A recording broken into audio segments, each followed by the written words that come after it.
యెషయా మొద్దు నుండి చిగురు పుట్టును. చిగురు ఎవరు? దావీదు వంశంలో యెషయి కుటుంబంలో నుంచి యేసుప్రభు జన్మించారు కదా. దావీదు వంశంలో నుంచి, యూదా గోత్రములో నుంచి, యెషయి యొక్క కుటుంబంలో నుంచి దావీదు వస్తే, దావీదులో నుంచి ఎవరు వచ్చారండి? నీలో నుంచి ఎవరు రావాలి? తరము వెంబడి తరము. లిడియా, నీ పెళ్లిలో దేవుడు నీకేం వాగ్దానం ఇచ్చాడో నీకు తెలియదేమో, కానీ నాకు తెలుసు. నువ్వు కనబోయేటువంటి తరము వెంబడి తరము దేవుడి కొరకు ప్రతిష్ఠితులుగా ఉండాలండి. దేవుడికి స్తోత్రం. దేవుడు కోరుకుంటున్నాడు తరము వెంబడి తరము రావాలి. యెషయి మొద్దు నరకబడింది. ఇశ్రాయేలీల ఆశీర్వాదములు నరకబడినాయి. ఇశ్రాయేలీల్లో దీవెన లేదు, ఆశీర్వాదం లేదు. ఆ వృక్షము నరకబడి మొద్దులాగా ఉంది, మోడు బారిపోయింది. అక్కడ సంతోషం లేదు, ఆనందం లేదు, దుఃఖభరితం. మరలా వస్తుంది దుఃఖం, మరలా దుఃఖం.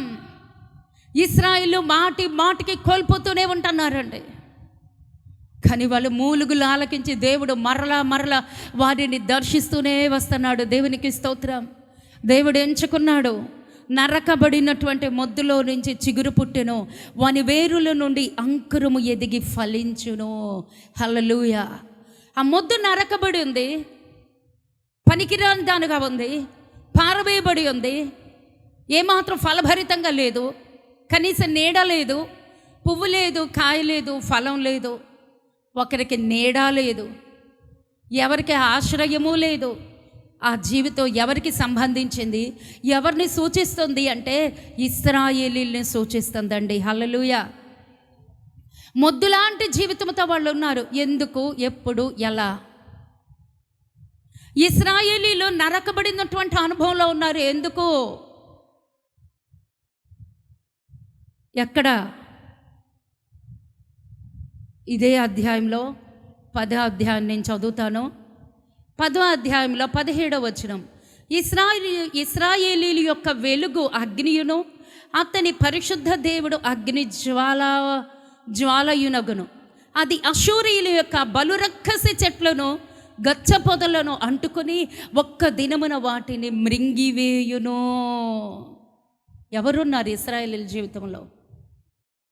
అమ్మా, ఎవరున్నారు ఇశ్రాయేలీల జీవితంలో? ఎందుకు మన జీవితాలు మోడుబారిపోయినాయి, ఫలభరితంగా లేదు, నీడ లేదు, ఆశ్రయం లేదు, ఇక దీవెన లేదు, సంతోషం లేదు. ఎందుకు వాళ్ళు అలా ఉన్నారు అంటే అశూరీయుల చేతికి అప్పగించబడి ఉన్నాడు. ఇశ్రాయేలీలు బానిసలుగా పట్టుబడి ఉన్నారు. ఇశ్రాయేలీలు బబులోను చెరకు కొనుపోబడి ఉన్నారు. చెరలో ఎలా ఉంటుందో తెలుసా అండి? చెరసాల. ఈ మధ్య తెలంగాణ కవిత, తెలంగాణ కదా, ఆయన పేరేంటమ్మా? తెలంగాణ కేసీఆర్ కూతురు. తెలంగాణలో కేసీఆర్ కూతురు అదేదో జైలు, ఏం జైలు అమ్మా అది? అయ్యా, తీహార్ జైలు. నేను అప్పట్లో చాలా ఫాలో అయ్యేదాన్నండి. ఈవిడికి ఎందుకు అనుకున్నారో తెలుసుకోవాలి నేను. తీహార్ జైలుకి వెళ్ళినటువంటి ఆ పరిస్థితి ఎలా ఉంది? తిహార్ జైలు ఆమె ఏం తింటుంది? తిహార్ జైలు ఆమె జీవితం ఎలా ఉంది? కనిపెడుతుండే రోజు అప్డేట్స్ మొత్తం నేను వింటూనే ఉండేదాన్ని అండి. ఆమె ఎలా ఉందో తెలుసండి? చచ్చిన శవంలాగా ఉందండి. ఇక్కడేమో టిప్పు టాప్గా తయారై చక్క రంగులు వేసుకొని, రోజుకొక చీర కట్టుకుని, రోజుకొక నగ పెట్టుకుని, కారుల్లో తిరుగుతూ హ్యాపీగా ఉండేది. తిహార్ జైలుకి వెళ్ళింది. తిహార్ జైల్లో ఏముంటుందో తెలుసా అండి? బాత్రూమ్స్ క్లీన్ చేయరంటండి. నేను చెప్తాను, మీకు అసహ్యమైనా సరే చెప్పాలి. జైలు పరిస్థితి అది, బాత్రూమ్స్ క్లీన్ చేయరు. ఈవిడ ఇక్కడ మంచి హోదాలో ఉంది, అక్కడ హోదాలు ఇవ్వరంట, ఏసీలు ఇవ్వరంట. నేను ఎలా ఉంటుందా అని రోజు అవన్నీ నేను వింటూ ఉండేదాన్ని. ఏసీలు ఇవ్వరు, సపరేట్ రూమ్లు ఇవ్వరు. ఎంత కష్టపడి ఆ సుప్రీంకోర్టు నుంచి వాళ్ళు పర్మిషన్స్ తెచ్చుకున్న ఆ రూమ్లో కనీసం 3-4 ఉంటారంట. సింగిల్గా నా బెడ్, నా జీవితం, నా లైఫ్ ఉండటానికి లేదు, స్వాతంత్రం లేదు, సంతోషం లేదు. అక్కడ కనీసం 3-4 ఉంటారు. ఆ 3-4 ఎవరో తెలుసండి? తిహార్ జైల్లో కవిత రూమ్లో ఎయిడ్స్ పేషెంట్స్. కారణం ఏంటో తెలుసా అండి? తిహార్ జైల్లో అందరికీ ఎయిడ్స్ ఏనంటండి. తిహార్ జైల్లో అందరికీ ఎయిడ్స్ ఉంటుంది, శుభ్రం ఉండదు, విచ్చలవిడి, ఇక పాపం, ఇక అన్ని దరిద్రాలు. ఆ బాత్రూమ్స్ కూడా నేను కావాలని యూట్యూబ్లో చూశానండి, ఎంత వరస్ట్గా ఉన్నాయి. అదండి జైలు జీవితం, అదండి జైలు జీవితం. ఆవిడ అక్కడ కూర్చుని ఏడుస్తుంది, నేను అన్నం తిన్ను, కొన్నాళ్ళు తినకుండా మా ఎన్నాళ్ళు మానేస్తుంది, కొన్నాళ్ళు నేను అన్నం తినకుండా ఉంటాను, నేను ఇలాగే చచ్చిపోతాను, నేను ఇలాగే అయిపోతాను, ఎన్నో చెప్పింది. తప్పలేదు, ఉండాల్సినన్ని రోజులు ఉంది. ఏదో వాళ్ళు ఇన్ఫ్లుయెన్స్ వాడారు, బయటికి తెచ్చుకున్నారు అనుకోండి. వచ్చేంత వరకు ఎలా ఉంది, ఎలాంటి జీవితం ఆమె జీవించింది. తర్వాత నేను న్యూస్ చూశాను, ఆవిడకి కూడా ఎయిడ్స్ వచ్చింది అని రాశారండి. ఎందుకంటే అక్కడ ఉన్న ప్రతి ఒక్కరికి వస్తుంది. నేను ఎందుకు ఈ మాటలు చెప్తున్నాను, ఎందుకు ఇది చూశాను అంటే, మన పితరులు బబులోను చెరలోనికి వెళ్ళారు. చెర జీవితం ఎలా ఉంటుంది, చెరవాసం ఎలా ఉంటుంది, అక్కడ సంతోషం ఉంటుందా, మనకు నచ్చిన తిండి ఉంటుందా? ఉండదండి. ఆమె అక్కడ పెత్తనాలు చేయటానికి కూడా అవ్వదు. దుబ్బు దుబ్బు దుబ్బు బాధేసేవారు అంటండి పక్కనోళ్ళు. నువ్వేనా పెద్ద లార్డు అనుకున్నావా, ఇక్కడ అందరూ సమానమే, మేము చేసిన పని నువ్వు చెయ్యాలి. నేను చెయ్యను, నేను కేసీఆర్ కూతురుని అందంటండి. నేను చెయ్యను కేసీఆర్ కూతురు అంటే అక్కడ ఇక్కడ కాదు, ఇక్కడ చెల్లవు. అది చెర, అది నరకబడ్డం, అది మొద్దులాగా ఉండటం, అది ఆశీర్వాదం లేదు, సంతోషం లేదు, దీవెన లేదు, ఇక ఏ మాత్రము కూడా స్వేచ్ఛ స్వాతంత్రాలు లేని జీవితం, జైలు జీవితం అండి, చెరవాసం. నేను అందుకు చూశానండి, నా పితరులు ఎన్ని బాధలు పడి ఉంటారో చెరలో. ఐగుప్తులో నా పితరులు ఎన్ని బాధలు పడి ఉంటారో. అషూరు చెరలోనికి వెళ్ళిన 10 గోత్రాలు బయటకు రాలేదు. అషూరు చెరలోనికి అప్పగించబడినటువంటి ఇశ్రాయేలీలు 12 గోత్రాలు, 10 గోత్రాలు దేవుడు అప్పగించేశాడు. కారణం, వాళ్ళ పాపము విడిచిపెట్టట్లేదు. అషూరు చెరలోనికి వెళ్ళినటువంటి వారు మరలా రాల, మొత్తం నాశనం అయిపోయారు. అలాంటి భయంకరమైనటువంటి పరిస్థితుల్లో ఈ వాక్యం రాయబడి ఉన్నదండి. వాళ్ళకి ఇశ్రాయేలు దేశం లేదు, సొంత గృహాలు లేవు, స్వేచ్ఛా స్వాతంత్రాలు లేవు, దేవుని మందిరం అసలుకే లేదు. వాళ్ళు ఎలా ఉంటారు, నరకబడి లేరా, మొద్దులాగా లేదా వాళ్ళ జీవితం? వాళ్ళ జీవితంలో ఏమాత్రం సంతోషం ఆనందాలు ఉన్నాయా? ఎటువంటి పరిస్థితుల్లో లేవండి. ఇదిగో ఇక్కడ ఉంది కదా 10-17 అది అషూరు యొక్క బలురక్కసి చెట్లను గచ్చ పొదలు. అక్కడ ఏమున్నాయి ఇశ్రాయేలు జీవితంలో చెప్పండి ఇప్పుడన్నా? బలురక్కసి చెట్లు, గచ్చ పొదలు, ముళ్ళు, ఎక్కడ చూసినా ముళ్ళు గుచ్చుకుంటున్న అనుభవాలు, వేదనతో ఉన్నటువంటి అనుభవాలు, శోధనతో ఉన్నటువంటి అనుభవాలు, దుఃఖభరితమైనటువంటి జీవితం. యోషయి మొద్దులాగా అయిపోయారు. దావీదు లేడు, దావీదు కాలం గడిచిపోయింది. సొలొమోను రాజు లేడు, కాలం గడిచిపోయింది. రాజ్యం లేదు, కాలం గడిచిపోయింది. సింహాసనం లేదు, వాళ్ళ కాలం గడిచిపోయింది. ఇప్పుడు ఎక్కడున్నారు? బబులోను చెరలోకి ఈ యొక్క ఇశ్రాయేలీలందరూ వెళ్ళిపోయారండి. 70 సంవత్సరాలు. ఒక రోజు కాదు, 2 రోజు కాదు, ఆ చెరలోనే, ఆ బబులోను చెరలోనే వారి భక్తిని కాపాడుకున్నటువంటి ప్రతిష్ఠితులు కొంతమంది ఉన్నారండి. షద్రకు, మేషకు, అబేద్నగో, దానియేలు, ఇంకెవరండి, ఇంకొంతమంది నెహెమ్యా, ఎజ్రా, కొంతమంది దేవుడి కొరకు ఆయన విడిపిస్తాడు, మా దగ్గరకు వస్తాడు, మమ్మల్ని విడిపిస్తాడు, ఎదురు చూస్తున్నారండి. దేవునికి సమస్త మహిమ కలుగును గాక. ఈరోజు నువ్వెలా ఉన్నావు? నీ భక్తి పరులగా ఉన్నామా? దేవుడిని సంతోషపెట్టగలుగుతున్నామా? మన జీవితం ఎలా ఉంది? పట్టబడి ఉన్నామా? చెరలో ఉన్నామా? మనం ఎలా ఉన్నాం? దేవుడు సెలవిస్తున్నాడు, యోషయి మొద్దు నుండి చిగురు పుట్టును, వాని వేరుల నుండి అంకురము ఎదిగి ఫలించును. హల్లెలూయా, హల్లెలూయా. మీకు తెలుసా వాక్యం చెప్పటం అంటే ఎంత కష్టమా? ఎంతమందికి తెలుసండి వాక్యం అంటే? చేతులు ఎత్తండి, నేను చూడాలనుకుంటున్నాను. వాక్యం చెప్పటం ఈజీ అని ఎంతమంది అనుకుంటున్నారు? అందరూ అనుకుంటున్నారా? చేతులు ఎత్తలేదు. దేవుడు మిమ్మల్ని నిండారుగా దీవించునుగాక. వాక్యం చెప్పటం అంటే ఈజీయా? కత్తి మీద సాము లాంటిదండి, కత్తి మీద సాము లాంటిది. దేవుడి దగ్గర పెనుగులాడాలి. నా హృదయంలో నిత్యము పోరాటమే ఉంటుందండి. మీకు తెలీదు, నేను చెప్పినా మీకు అర్థం కాదు. నా పరిస్థితి అగ్నిగుండంలాగా ఉంటుంది. నా పరిస్థితి అగ్నిగుండంలో నుంచి నేను బయటికి రావాలి. మనశ్శాంతి లేని జీవితం, కనీసం నోరు తెరిచి దేవుడి దగ్గర అడిగేటువంటి శక్తి కూడా లేనటువంటి స్థితి. కానీ నా హృదయం నా దేవుడి పాదాల దగ్గర రోదిస్తూ ఉంటుందండి. నా హృదయం నా దేవుడి పాదాల దగ్గర రోదిస్తూ ఉంటుంది. నేనేం చేయను ప్రభువా, నేనేం చెప్పాలి ప్రభువా, నేను దేవుడి దగ్గర ఏడుస్తున్నాను రాత్రి. ప్రభువా, నాకు చదువు లేదని నీకు తెలుసు,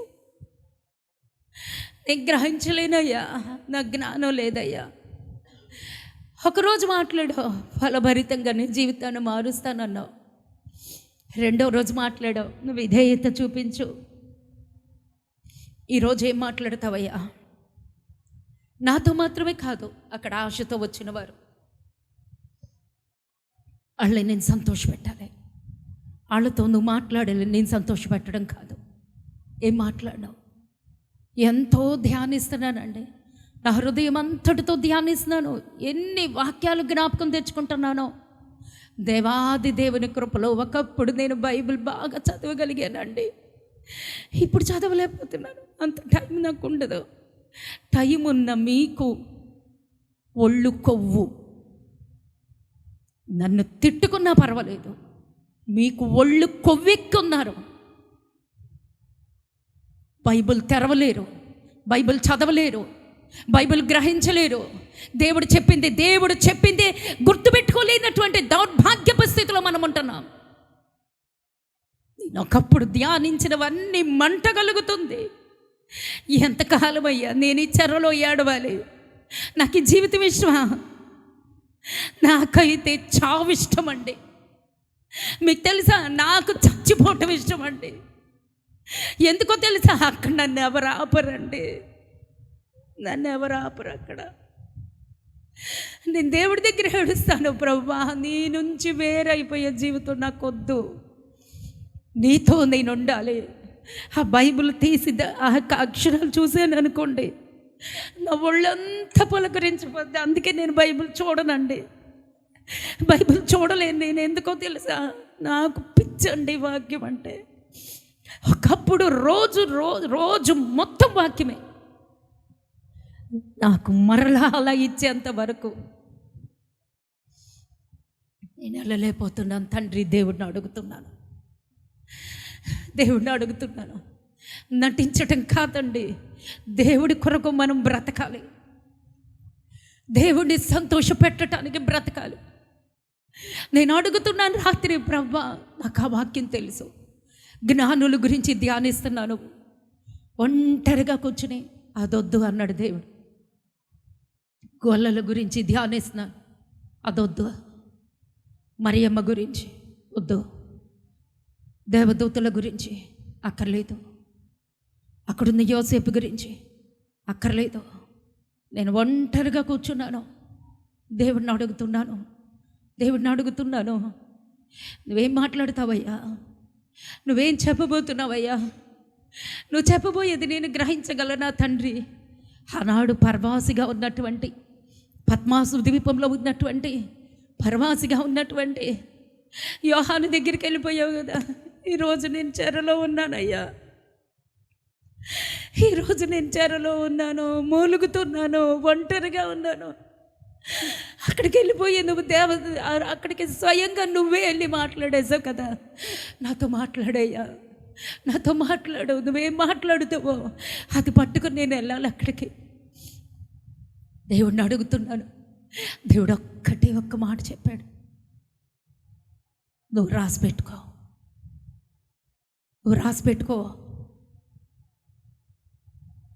నరకబడి ఉన్నావని అనుకుంటున్నావు కదా. 3 బారిపోయింది మా జీవితం, నా సంఘం, నా కుటుంబం, నా బిడ్డలు అనుకున్నావు కదా. చెరబట్టబడి ఉన్నాను అనుకున్నావు కదా. నాశనం అయిపోయాను అనుకుంటున్నావు కదా. నన్ను విడిపించేవాళ్ళు లేరా అని అనుకున్నావు కదా. దాని దగ్గర నువ్వు రాసి పెట్టుకో. యోషయి కాదు, నీ పేరు రాసుకో. అక్కడ యెషయి కాదు, నీ పేరు రాసి పెట్టుకో అక్కడ. నీలో నుంచి ఈరోజు నువ్వు మొద్దుగా ఉండొచ్చు, నీలో నుంచి చిగురు పుడుతుంది.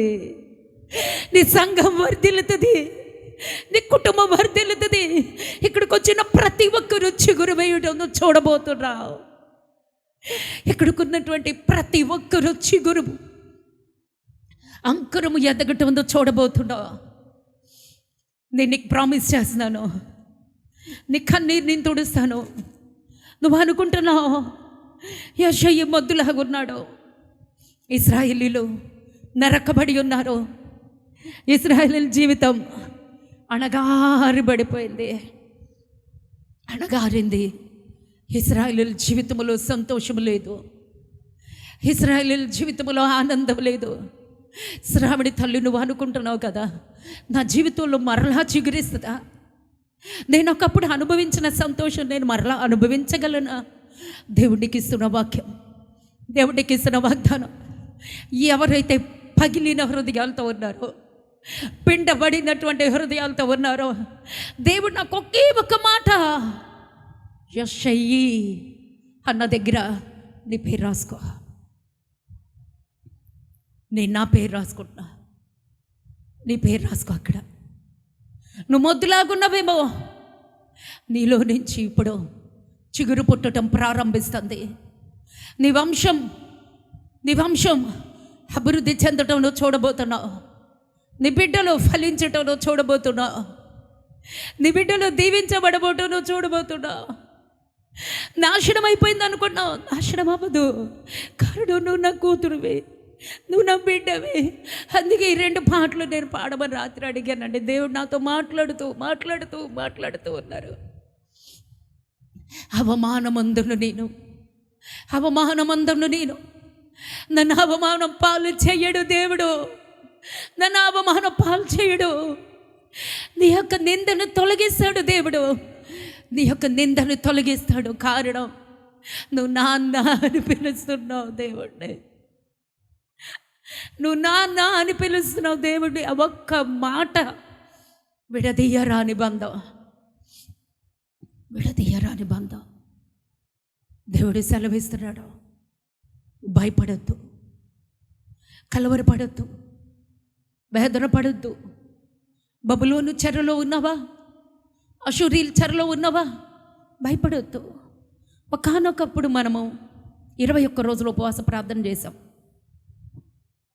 21 రోజుల ఉపవాస ప్రార్థనకి ముందు దేవుడు నాకు ఒక దర్శనం చూపించాడు. నోట్లో నుంచి వాంతి అవుతున్నప్పుడు నోట్లో నుంచి వెంట్రుకలు పడుతున్నాయి కొంతమందికి, నేను చూశాను. కక్కుతుంటే 5 సార్లు వాళ్ళు కక్కటం నేను చూశాను. కక్కుతున్న ప్రతిసారి వెంట్రుకలు పడుతున్నాయి. దేవుడు నాకు స్వరం వినబడుతుంది. చేతబడి శక్తులు, చిల్లంగి శక్తులు వాళ్ళ మీద పనిచేస్తున్నాయి. అనేక మంది అలా ఉన్నారు. వాళ్ళ కోసం నువ్వు ప్రార్థన చేయి, వాళ్ళ కోసం నువ్వు ఉపవాసం చేయి. అప్పుడు మొదటి రోజు నేను ఏ వాక్యం ధ్యానించడానికి చూస్తే దేవుడు నాకు మాట్లాడింది ఏంటో తెలుసా? యెహెజ్కేలు గ్రంథంలో ఉన్నటువంటి అషూరీల చెర. నిజంగా నాకు గుండె ఆగిపోయిందండి, నిజంగా నాకు గుండె ఆగిపోయింది. నేను ఎప్పుడూ అలా అనుకోలేదు. నాకు ఐగుప్తీల చెర గురించి తెలుసు, ఇశ్రాయేలీలు 430 సంవత్సరాలు, బబులోనికి వెళ్ళిపోవటం తెలుసు 70 సంవత్సరాలు. అషూరీల చెర అనేసరికి నా ఒళ్ళు చల్లబడిపోయిందండి. అషూరీల చెర, ప్రభువా నేను అక్కడ ఉన్నాను ఇప్పుడు, ప్రభువా నన్ను తరిమేటువంటి అదా, నేను అషూరీల చెరలో ఉన్నానా? నాకు ఒకటే తెలుసండి, ఇంకోటి తెలీదు. గజగజ వణికిపోయానండి. కారణం, అషూరీల చెరలోకి ఇశ్రాయేలీలు 10 గోత్రాలు వెళ్ళారు. 10 గోత్రాలు లెక్కలేనంత మంది జనాలు మొత్తం చచ్చిపోయారండి. అక్కడ తిరిగి రాలా. అదొకటే నాకు తెలుసు. గుండెల్లో వేదనతో ఏడుస్తున్నాను, ప్రభువా నన్ను చుట్టుముట్టింది అషూరీల చెర, నేను ఎలా రావాలి ప్రభువా ఇప్పుడు బయటికి? అందుకే ఇన్ని సమస్యలు, ఇన్ని శోధనలు, ఇటువంటి పరిస్థితి నాకు ఇలా ఉంది ప్రభువా. నేను ఏడుస్తున్నాను, నన్ను ఎవరు రక్షిస్తారు, నన్ను ఎవరు విడిపిస్తారు ప్రభువా? ఇశ్రాయేలీలు బయటికి రాలేదు కదా, నేను ఎలా? దేవుడు అన్నాడు, యెహెజ్కేలు గ్రంథం చదువు, యెహెజ్కేలు గ్రంథం చదువు. అప్పుడు ధైర్యం వచ్చిందండి. హిజ్కియా ప్రార్థన చేస్తాడు, హిజ్కియా ప్రార్థన చేస్తారు. ఆ యొక్క అషూరీలు ఇశ్రాయేలు దేశం మొత్తం, ఇశ్రాయేల్ దేశం చుట్టూత ప్రాకారంగా ముట్టడి దిబ్బ వేశారు, ప్రాకారంగా ముట్టడి దిబ్బ వేసేశారు. బయటికి ఎవరు వెళ్ళారు, లోపలికి ఎవరు రాలేరు. రబ్షాకే రోషముతో అషూరీల సైన్యాధిపతి హిజ్కియాకి ఉత్తరం ఇస్తాడు. నీ దేవుడు చూసి నువ్వు మురిసిపోతున్నావా? నీ దేవుడు ఏం చేయలేడు. నేను ఇన్ని యుద్ధాలు చేసుకొని వచ్చాను, వాళ్ళకి విగ్రహాలు ఉన్నాయి, వాళ్ళకి దేవతలు ఉన్నాయి, దేవుళ్ళు ఉన్నారు, వాళ్ళ దేవుళ్ళు ఏమి చేయనప్పుడు నీ దేవుడు ఏం చేస్తాడో?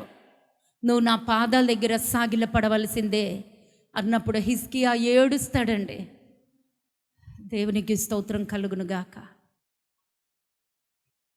దేవునికే సమస్త మహిమ కలుగునుగాక. హిజ్కియా ఆ ఉత్తరం తీసుకెళ్ళి దేవుడి మందిరంలో పెట్టి, దేవుడి మందిరంలో పరిచి ఏడుస్తాడు. 3 రోజులు ఉపవాసం ఉండి ఏడుస్తాడు. ప్రభువా, అషూరీలు వచ్చారు, చాలా భయంకరులండి. నేను చాలాసార్లు చెప్తుంటాను, ఇంక ఇప్పుడు చెప్పలేని టైం లేదు. అషూరీలంత దుర్మార్గులు, భయంకరులు ప్రపంచంలో ఎవరు లేరండి. వాళ్ళు బతుకున్న వాళ్ళని చర్మాలు ఒలిచేస్తారు, కళ్ళు తీసేస్తారు. అటువంటి వారిని గుడి చుట్టూతా పరిగెత్తమంటారు. చాలా బళ్ళాలు పెడతారు, బళ్ళాల మీద పడుకోబెడతారు, లేకపోతే బళ్ళాల మీద గుచ్చి కూర్చోబెడతారు. ఆ రక్తం కారి కారి కారి కారి వాళ్ళు చచ్చిపోతారు అనమాట. అంత భయంకరమైన చెర అషూరీలంటే. అటువంటి వాళ్ళు వచ్చి ఇశ్రాయేలు దేశం చుట్టూతా ప్రాకారం ముట్టడి దిబ్బ వేశారు అనగానే చాలా భయపడతాడండి హిజ్కియా. నాకు అందుకే భయం. హిజ్కియా ఏడుస్తున్నప్పుడు, ఉపవాసం ఉన్నప్పుడు, ప్రభువా చూడు, నన్నే కాదు నిన్ను కూడా దూషిస్తున్నారు, అవమానపరుస్తున్నారు ప్రభువా అని అన్నప్పుడు దేవుడు మాట్లాడతాడు, హిజ్కియా నువ్వు భయపడకు. నువ్వు నా నిమిత్తం నువ్వేం చేసావో నాకు తెలుసు. నువ్వు నా నిమిత్తము మందిరపు ద్వారాలు నువ్వు తెరిచావు, లేవీల్ని సిద్ధపరిచావు, పస్కా ఆరాధన సిద్ధపరిచావు, దేవుడు మందిరంలో యాజకత్వం చేసావు, యాజకుల్ని సిద్ధపరిచావు. మరలా నీ ద్వారా బయలు విగ్రహాలు, బయలు గృహాలు, అన్ని దేవతలు అవన్నీ కూడా పడగొట్టబడినాయి. నువ్వు దేవుని ఆరాధన ప్రారంభించావు. అంతేకాదండి, మోషే ద్వారా ఇత్తడి సర్పము చేయబడి ఉన్నది. కానీ అది దేవుడు చెప్పాడు. దాన్ని వక్రీకరించి ఇశ్రాయేలీలందరూ ఆ ఇత్తడి సర్పానికి మొక్కడం ప్రారంభిస్తే ఈ హిజ్కియా దాన్ని తీసేసి ముక్కలు ముక్కలు చేసేసి కెద్రోను వాగులో గడిపేస్తాడండి. కెద్రోను వాగులో కలిపేస్తాడు. ఇవన్నీ నేను జ్ఞాపకం చేసుకుంటున్నాను. హిజ్కియా నువ్వు భయపడుకో, నువ్వు ధైర్యంగా ఉండు, నువ్వు వెళ్ళి పడుకో, నువ్వు వెళ్ళి ఆనందం తినేసి పడుకో అన్నాడండి. నువ్వు ప్రశాంతంగా ఉండు. అంతేనండి. ఆ రాత్రి ఆయన వెళ్ళి చక్కగా ఉపవాసం విరమించి భోజనం చేసి పడుకున్నాడు. తెల్లారు లేచి చూసేసరికి 1,85,000 మంది శత్రువులు చచ్చిపడి ఉన్నారు. ప్రాకారం చుట్టూతా చచ్చిపడి ఉన్నారు. ప్రాకారం చుట్టూతా చచ్చిపడి ఉన్నారు. తెల్లవారు లేచి చూస్తే ఒక్క దేవదూతే కనబడుతుంది. ఒక్క దేవదూత వచ్చి 1,85,000 మంది శత్రువుల్ని చంపేసిందండి. ఉపవాస ప్రార్థనకు అంత శక్తి ఉంటుంది. కేవలం ఉపవాస ప్రార్థన మాత్రమే కాదండి, హిజ్కియా చేసినటువంటి గొప్ప కార్యములు, మూయబడినటువంటి దేవుని మందిర తలుపులు తెరవబడింది. అంటే దేవుని కొరకు హిజ్కియా ఎంత ప్రయాసపడ్డాడో. ప్రాణగండం వచ్చినప్పుడు దేవుడు అషూరీల చేతిలో నుంచి హిజ్కియాతో ఉన్నటువంటి ఇశ్రాయేలీలందరినీ దేవుడు విడిపించేశాడండి. హల్లెలూయా, హల్లెలూయా. ఈ రోజున అదే దేవుడి జ్ఞాపకం చేసుకుంటున్నాడు. ఆయన నిమిత్తం, మందిరం నిమిత్తం, దేవుని నిమిత్తం మనం ఏం చేస్తున్నామో లెక్కలు కట్టబడుతున్నాయి. దేవునికి స్తోత్రం కలుగునుగాక, దేవునికి సమస్త మహిమ కలుగునుగాక. దేవుడు చూస్తున్నాడు, ప్రతి ఒక్క మనిషిని పరీక్షిస్తున్నాడు. ప్రభువా ఇచ్చే నాకు ఇలాంటి సమస్య వచ్చిందంటే ఇవ్వడండి. నువ్వేం చేసావు? నువ్వు దేవుడికి ఏం చేస్తున్నావు? దేవుడి పని ఏం చేస్తున్నావు? నువ్వు దేవుడికి ఏమి ఇచ్చావు? దేవుడి కోసం ఏంటి? నీ యొక్క సాక్ష్యం ఏంటి? గ్రంథాలు ఉంటాయండి, అక్కడ గ్రంథాలు తెరవబడతాయి. ఆ గ్రంథంలో మన పేరు ఉందా? ఒక్కసారి చూసుకోండి. మనం చేసినటువంటి త్యాగభరితమైన జీవితం ఏమన్నా ఉందా? ఒక్కసారి జ్ఞాపకం చేసుకోండి. ఈ రోజున భయపడద్దు. నేను పులిపీఠం దగ్గరుండి చెప్తున్నాను, భయపడద్దు. దేవుడు నాతో మాట్లాడారు. దేవుడు నాతో మాట్లాడారు. నేను ఇన్ని వాక్యాలు కూర్చొని మౌనంగా కూర్చొని ధ్యానిస్తానండి. నేను అన్ని జ్ఞాపకం చేసుకున్నాను ప్రభువా. ఆ జ్ఞానులదంతా జ్ఞాపకం చేసుకున్నాను, అవి చెప్పాలా? లేకపోతే ఆ గొల్లలదంతా జ్ఞాపకం చేసుకున్నాను ప్రభువా, అది చెప్పాలా?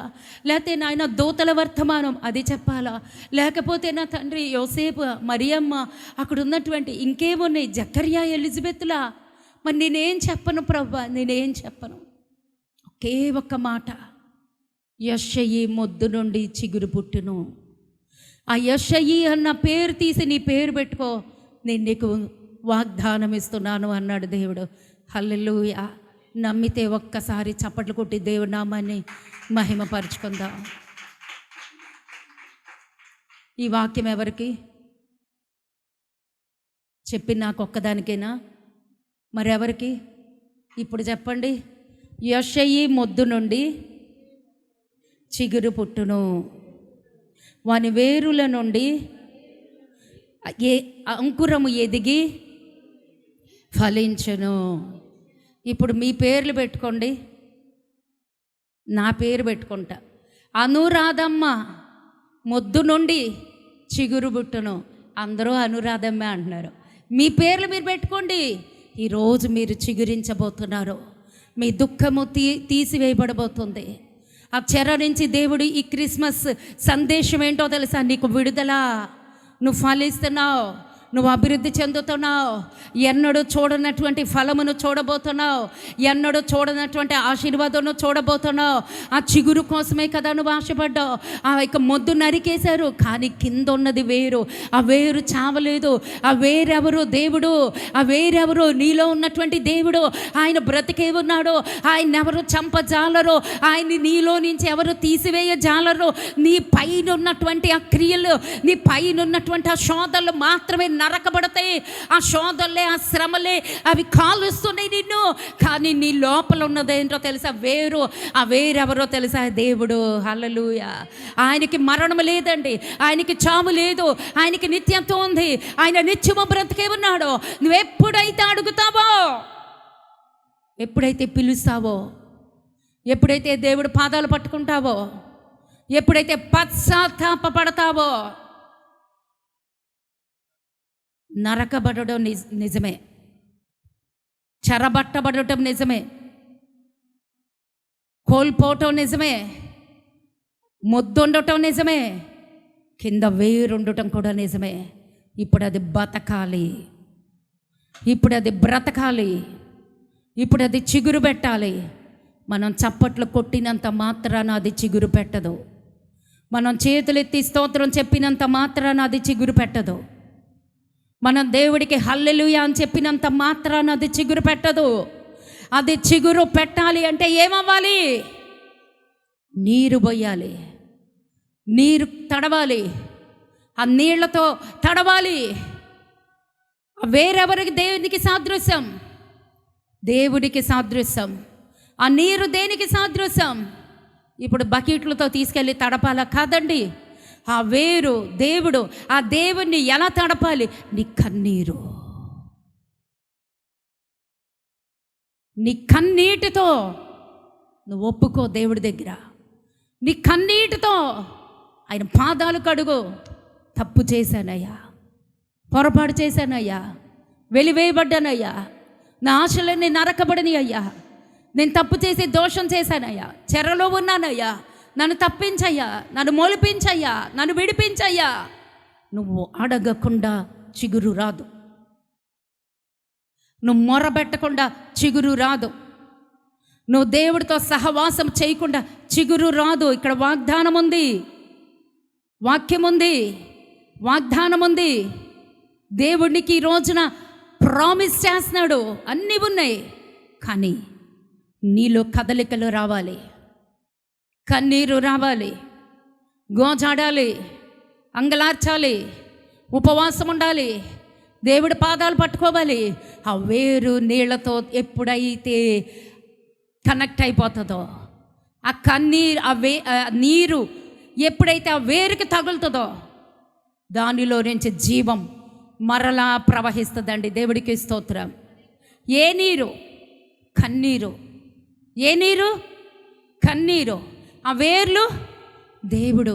దేవుడు పాదాల దగ్గరికి నువ్వు ఒప్పుకోవాల్సిందే నీ జీవితం దేవుడి సన్నిధిలో. ఎప్పుడైతే ఒప్పుకుంటావో, ఎప్పుడైతే విడిచిపెడతావో, ఎప్పుడైతే దేవా నా జీవితం ఇదే, నాన్న ఇందాక పాడం కదా, కన్నీటితో దేవుడి పాదాలు కడిగి ఒప్పుకుంటామో చిగురు వస్తుందండి. ఆ చిగురులో నుంచి కొమ్మలు వస్తాయి, ఆ కొమ్మల్లో నుంచి పువ్వులు వస్తాయి, పువ్వుల్లో నుంచి కాయలు వస్తాయి, కాయల్లో నుంచి ఫలాలు వస్తాయి. ఆ ఫలాలు నీకు దీవెనగా ఉంటాయి, అనేక మందికి ఆశీర్వాదంగా ఉంటుంది, అనేక మందికి నీడిచ్చేలాగా ఉంటుంది, అనేక మందికి ఆశ్రయం ఇచ్చేలాగా ఉంటుంది, అనేక మందికి ఓదార్పునిచ్చేలాగా నీ జీవితం మారిపోతుంది. దేవునికి స్తోత్రం. ఇవంతా జరగాలి అంటే ఏం చేయాలి?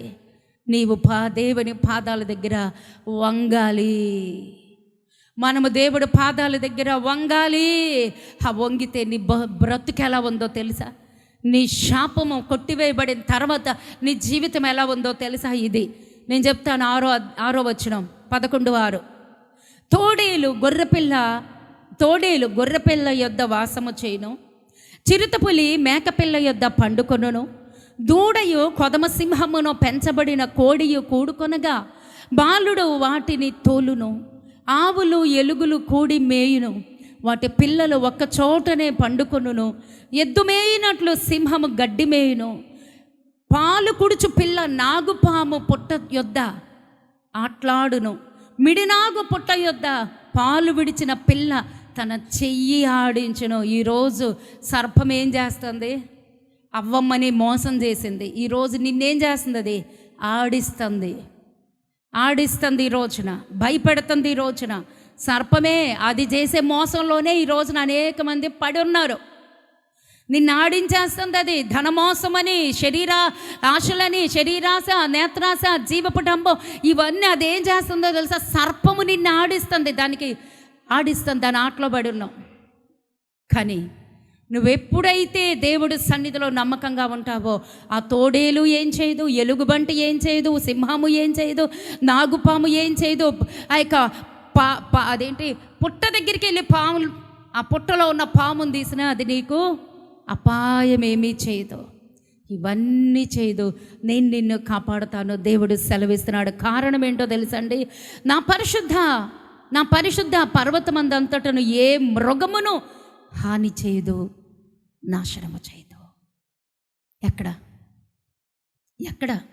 చెప్పానుగా, నా పరిశుద్ధ పర్వతమునందును, గ్రహించండి అమ్మా, నా పరిశుద్ధ పర్వతమందంతటను ఏ మృగమును హాని చేయదు, నాశనము చేయదు. పరిశుద్ధ పర్వతము అంటే దేవుని మందిరము, దేవుని సముఖము. నువ్వు ఎప్పుడైతే దేవుని మందిరానికి, దేవుని దగ్గర సముఖానికి, దేవుడి సన్నిధిలో ఆనందిస్తుంటావో ఆ నాగుపాము ఏం చేయదు, ఆ మిడినాగు ఏం చేయదు, ఆ యొక్క సింహము ఏం చేయదు, ఇంకేంటమ్మా ఎలుగుబంట్లు ఏం చేయవు, ఆ తోడేళ్ళు ఏం చేయవు. ఉన్నాయి. ఇప్పుడు మీకు అర్థమైందా వాక్యం? నీ చుట్టూతా అవి ఉన్నాయి. అయ్యే ఇప్పుడు నిన్ను ఆటలాడేస్తున్నాయి, అవే ఇప్పుడు నిన్ను బెదిరిస్తున్నాయి, అవే ఇప్పుడు నిన్ను భ్రమ పెడుతున్నాయి. ఆ భ్రమలో నుంచి నువ్వు బయటికి రావాలి అంటే నువ్వెక్కడ ఉండాలి?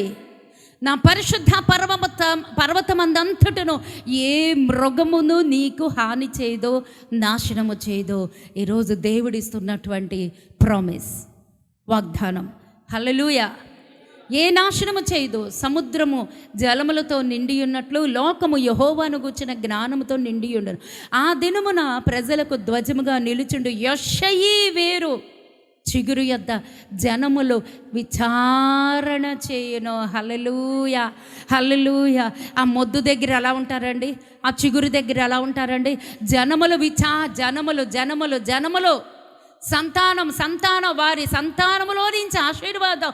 ఆ మొద్దులో నుంచి చిగురు వచ్చింది, చిగురు కొమ్మ వచ్చింది, కొమ్మ వేరే ఆ యొక్క కొమ్మలు నాటిని ప్రవహించింది, కొమ్మలు విస్తరించింది, తాళ్ళలో నుంచి మహావృక్షం వచ్చిందండి.